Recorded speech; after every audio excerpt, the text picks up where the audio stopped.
We have a 13-game NBA slate today, and I'm going to be breaking it all down from DraftKings and a FanDuel perspective here using the help of the Stokastic Sims tool. So what I'm going to be doing here is reading off some of my top projected lineups on FanDuel and DK. I've already got DK up on the screen, and then also we'll go position by position to see which players I'm getting the most exposure to. And then after I run through DraftKings, I'll simulate out FanDuel in the same video in the second half. So the only thing I'm going to ask of you guys is to help me support this free content by just follow, subscribe. Those simple things helps keep our content free, and it only takes a second of your time to press those buttons. So do it, and I really do appreciate it. But let's go ahead and look at my top projected lineup here for DraftKings, which is Tyler Hero, DeJounte Murray, Shaedon Sharpe, Kevin Love, Jalen Duren, who is currently questionable to play. He was not at practice. Marvin Bagley was actually practicing with the starters. So we're going to need more information there. If Duren doesn't actually end up playing, Bagley is going to be one of the best value plays on the slate, assuming that he would start at center.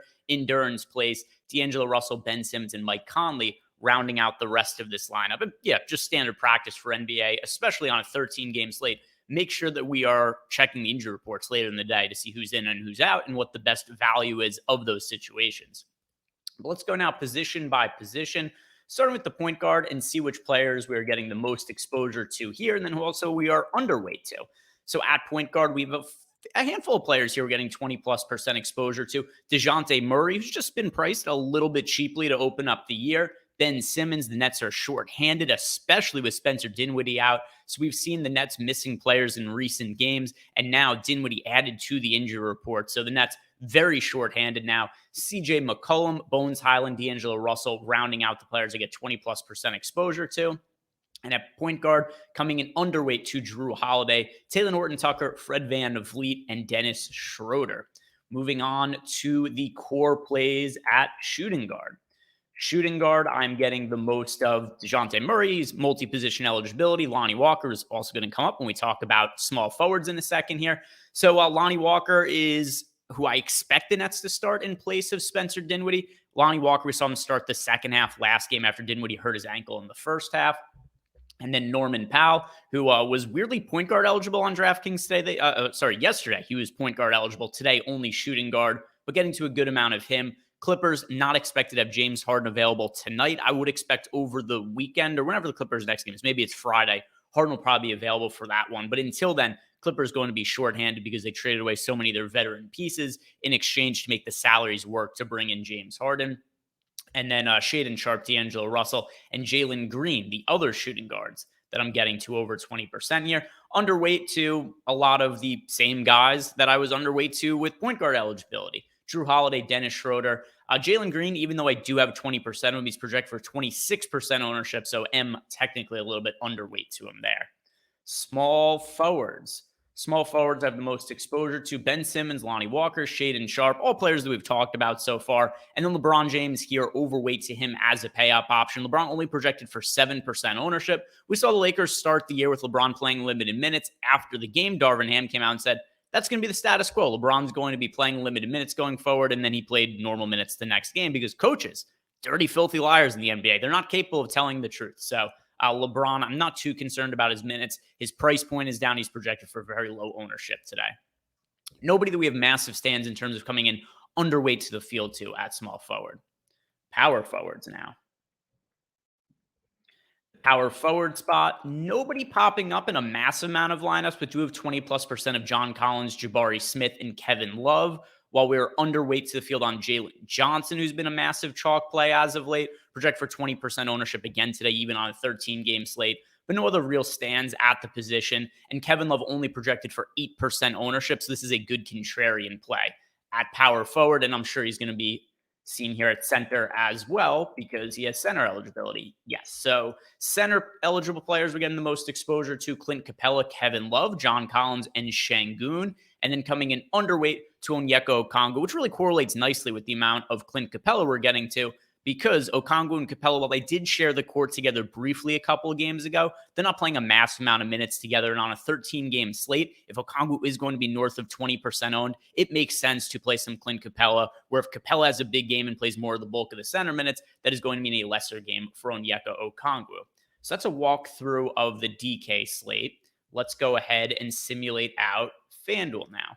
Make sure I have the main slate selected. I'll get the contest file in here that I did for FanDuel. And I'm going to set it to, I think it's 20% to first for the FanDuel contest. I'm going to double check that though. Let's see. FanDuel tonight. I already pressed simulate, so we're not going back now, but want to double check. And actually 25% to first. So that is going to somewhat alter the results here. Not like really significantly. In general, it's still going to be the same players that I have as core plays, and I might be underweight to the field too. But the percentage exposure I might to get to some of these players could be a little bit different if I had to set to 25% to first as opposed to 20%. But I'm interested to see here now what the big differences are with FanDuel and DraftKings. It's a 13-game slate, so there's always going to end up being some pricing differences across the two sites when there's so many options on the board. 13 games, this is about as big of an NBA slate size that we're going to see. All right, so let's go to lineups. Favorite to top 150. And also, that goes to show just how quickly we could simulate the lineups in here. So even if you're leading up to lock and you've built out new lineups, it'll only take you like a minute and a half for these lineups to be simulated out and find out which ones have the highest expected ROI. Number one lineup for me on FanDuel as of now, it is CJ McCollum, Fred VanVleet, DeJounte Murray, Jordan Poole, Norman Powell, Lonnie Walker, John Collins, Christian Wood, and Şengün. So a lot of the same players that we did see over as core plays on DK. But let's once again go position by position and see what really stands out here. At point guard, lots of Ben Simmons, lots of Bones Highland, DeJounte Murray as well, Jordan Poole, Trae Young. This is the core group of guys that I've gotten north of 20% of these lineups. Then coming in underweight to the field on Fred VanVleet, Derek White, Drew Holiday, Jalen Green, Malik Monk, but nothing like crazy. It's not like there's any players projected for 20+% ownership that I am outright not getting any exposure to. Shooting guards, we are getting the most of Lonnie Walker at shooting guard, DeJounte Murray, Jordan Poole, Norman Powell, Klay Thompson. So a lot of these players did have point guard eligibility. So already saw DeJounte Murray, Jordan Poole pop up in lineups. Lonnie Walker, he's going to be a core play for me on both DraftKings and FanDuel. He is going to be chalky today. Absolutely play him in cash games and tournaments. He also looks good even at his high projected ownership because we have him projected, if you guys will see here, nearly 30 fantasy points is our projection on Lonnie Walker. Coming in underweight to Dylan Brooks, Derek White, Jalen Green, Malik Monk, and Herb Jones at the shooting guard spot. Herb Jones, though, we do need a little bit more information on the Pelicans injury report because Herb Jones could end up looking better later on in the day if we get confirmation that Brandon Ingram is going to be out again. Small forwards that we're getting the most exposure to, Lonnie Walker and Norman Powell. Beyond that, pretty spread out at the small forward spot. Nobody else in 20+% of lineups. Underweight to Dylan Brooks, Jalen Johnson, underweight to him on both FanDuel and DraftKings. And we've seen Jalen Johnson a little bit more expensive now than he was in previous games. He's now starting for the Hawks ahead of Sadiq Bey. He's off to a good start this year, but his playing time has been a little bit inconsistent due to foul trouble. Also underweight to Herb Jones and Jeremy Grant at small forward. Power forwards, we have as the core plays here Ben Simmons by a mile, followed by Jabari Smith, and then Christian Wood. Christian Wood, it's kind of hard to know what the backup minutes are going to be for the Lakers off the bench, but Wood has played fairly decently so far, and we know the kind of upside he has. He's fairly cheap for today, so I like plugging him in at just 10% owned as a contrarian piece. And then Ben Simmons, just same deal as what we've talked about with him on DraftKings and the Nets players in general. Nets are shorthanded, and Simmons has great position eligibility. Point guard, small forward on DraftKings, point guard, power forward on FanDuel. Makes him really easy to fit into lineups. And then coming in underweight to Jalen Johnson, Kristaps Porzingis, Pascal Siakam, and Jeremy Grant as players with power forward eligibility.